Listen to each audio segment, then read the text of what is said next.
Sorry about that. How is one going to do this in the winter? Yeah, someone asked me about how do you do fruits in the winter. Good question.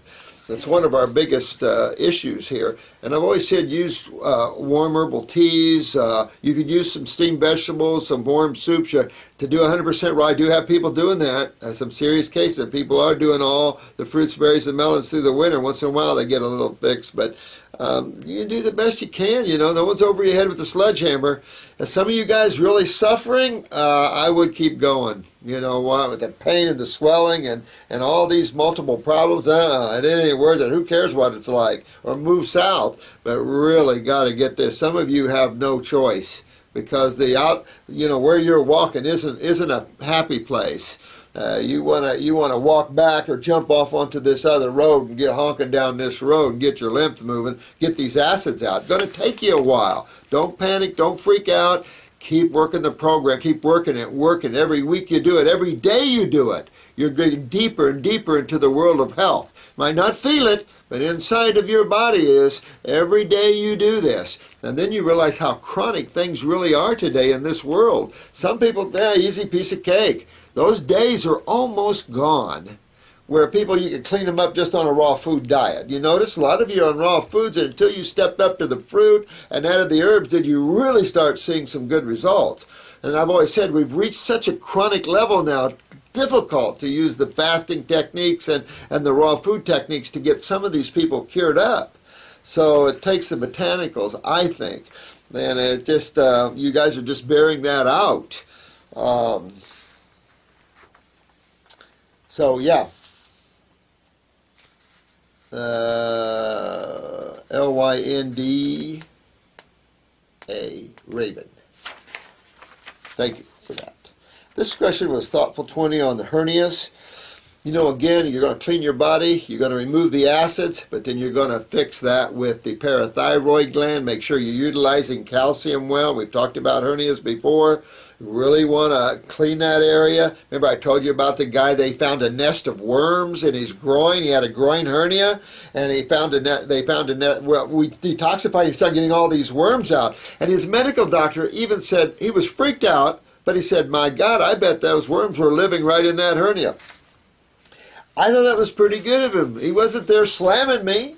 He was going, wow, that was pretty cool. I thought it was pretty cool too. So, I don't know, you keep detoxifying yourself. When you feel things and you think it's parasitic, always deparasite yourself, deworm yourself.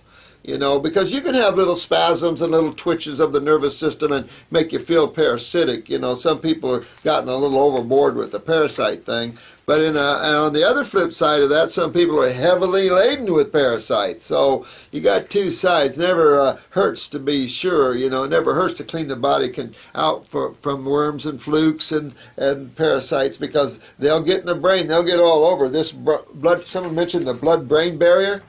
There is none. I'm going to tell you, I had a medical doctor sitting with me that ran a hospital in San Diego, and I asked him about that. How can I see a tapeworm in the brain? I didn't. The medical doctors found it on an Indian woman. What about the blood-brain barrier? He said it's a lie. There is none. And that's coming from a lot of my medical friends. So I have a lot of medical friends, believe it or not. As bad as I bash some of that, it's not them. It's the thinking. It's the consciousness they're trained. These poor guys don't have a clue. So they get trapped. And the problem is those that are blinded will do things that they shouldn't, And obviously an oncologist that's seen enough of death there with the use of chemo and radiation that does it is a disgrace, in my opinion, to humanity. But what do I know? You can't keep hurting people and think you're doing it in the great of the good. That's ridiculous. But hernias, you could put some salve on the outside. You could rub some heal-all salve. We're going to have it made again for us, thank God. Or some comfrey salve. Any type of good healing salve like that could topically aid in the strengthening of the structure, but it's an internal problem, parathyroid. Suck down kelp if you want. You could do the Bones formula internally, helpful. Get the parathyroid up, going to take a little while. If it keeps bulging out, tie it up so your body has a chance to strengthen. Because whenever you're putting pressure constantly on, it has a hard time to heal there.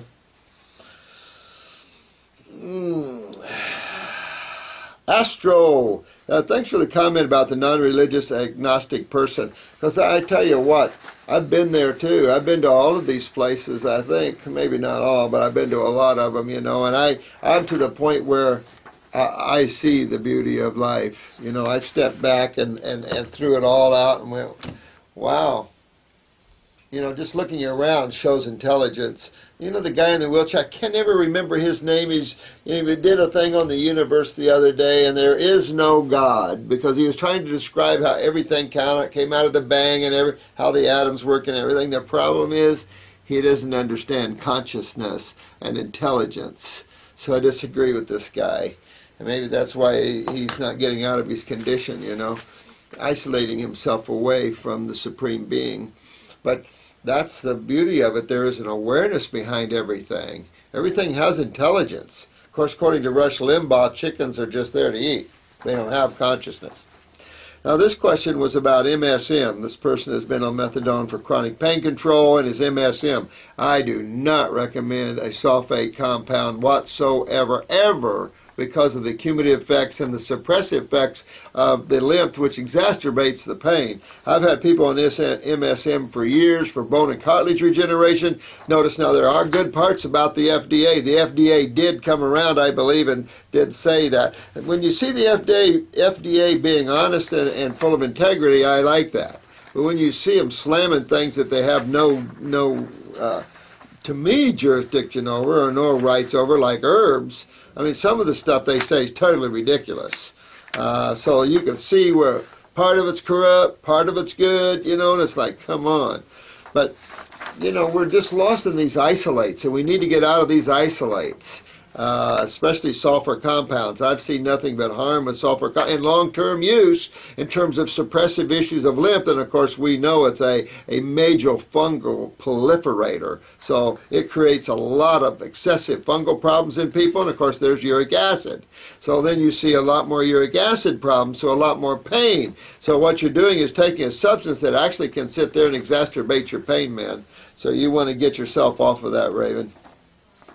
And get yourself moving your lymph bad. You're in chronic pain. That's chronic lymph stagnation, chronic acidosis. Get those kidneys filtering. Get your adrenals up so you got more steroids to help you there, and you'll be in good shape. Composer.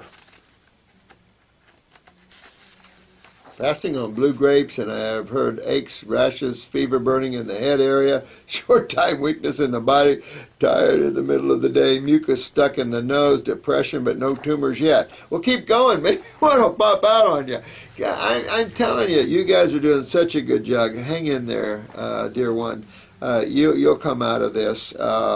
If you have to, slow up a little bit or speed up. You're doing really good there. But yeah, I mean to tell you, it takes away all the stimulants. So with the weak adrenals, you can crash and burn and get tired. And when you're thinking, I had a lady work for a dentist once in California, and she called with chronic fatigue.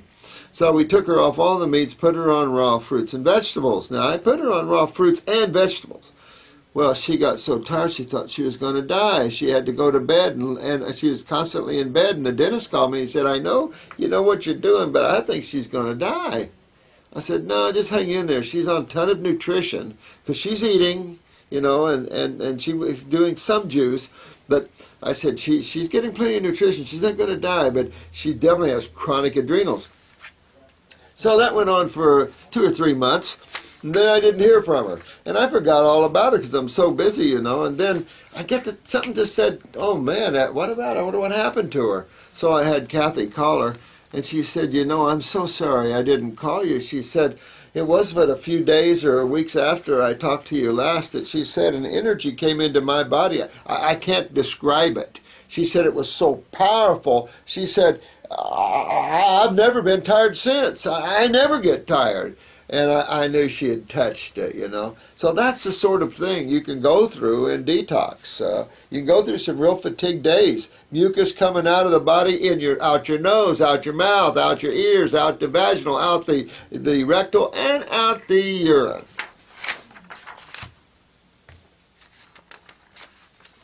It's cool when you see tumors popping out of people. I think that's the coolest thing there is. have a tumor pop out on its own? Thank you. It's not fun to have the medical doctors remove them. Thank you, Rosalind, for your comments here, sweetheart. Thank you very much again. You're such a sweetheart. All of you guys are great. A2 Ali knew me. Hope I got that right, honey. I'm sorry. Some of these things, you guys got some incredible names. I know there's a good meaning behind all of them, too. See what's going on with you, honey. Know if fillings are toxic. Oh, this is a question about you were going to have some fillings put in. Well, you know, my dentist pushes composite because they're white, enamel type, and there's gold. So you got those two. Now, someone mentioned there's another one out there. So I don't know, you know. We have the worst dentistry, I think, in the world, or one of the worst. Probably not the worst in the world, but certainly most of our clients that have money go out of country for their dental work. Believe it or not, Africa, there's a certain place that's just top-notch, but also Costa Rica is well-known, very cheap, and extremely good.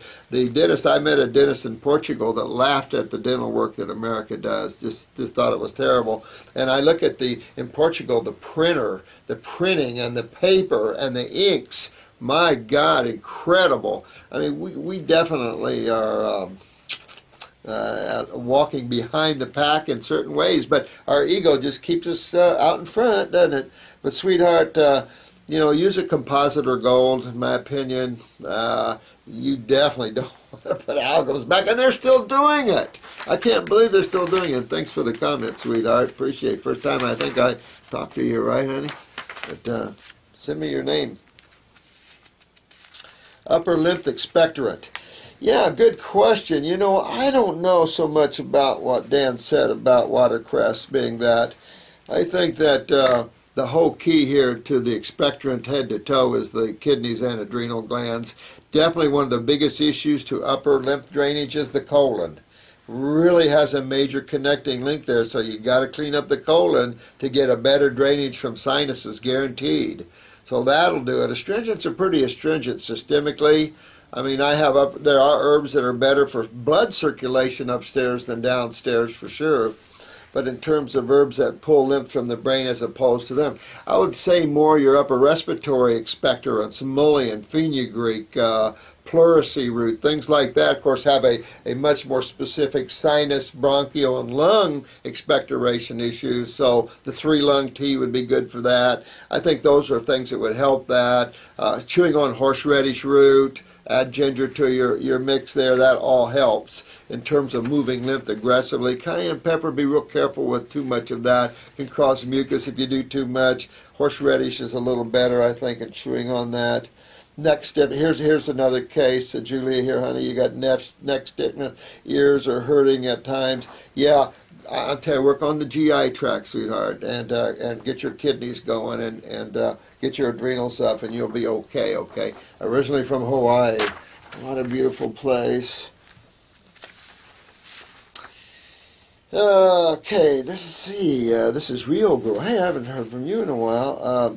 Don't be confused about cholesterol. You know, they do claim it comes in meats and stuff. Well, of course it is. You know, cholesterol is a lipid produced by the human body, or anybody actually. And you've got adrenals, which produces steroids. And your steroids, the corticosteroids, are always used as antacids or anti-inflammatories. You could use progesterone, cortisone, you could use all these. Even estrogen, they claim, has a pathway through cholesterol. I don't know. I left that kind of chemistry behind years ago. You know, it's so busy. You know, you can't focus on a million different fields.